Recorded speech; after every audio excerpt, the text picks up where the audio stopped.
పశ్చిమాసియాలో నెలకొన్న తీవ్ర ఉద్రిక్తత పరిస్థితుల నేపథ్యంలో ఇరాన్లో చిక్కుకున్న భారతీయ పౌరులను సురక్షితంగా స్వదేశానికి తరలించేందుకు భారత ప్రభుత్వం చేపట్టిన ఆపరేషన్ సింధు విజయవంతంగా కొనసాగుతోంది. ఈ ఆపరేషన్లో భాగంగా 110 మంది భారతీయ పౌరులతో కూడిన తొలి విమానం ఈ రోజు న్యూఢిల్లీకి చేరుకుంది.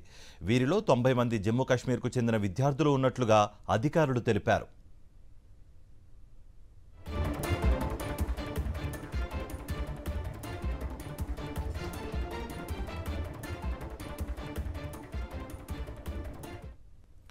ఇరాన్లోని భారతీయ పౌరుల భద్రత, వారిని సురక్షితంగా తరలించడమే లక్ష్యంగా ఆపరేషన్ సింధును భారత ప్రభుత్వం ప్రారంభించింది.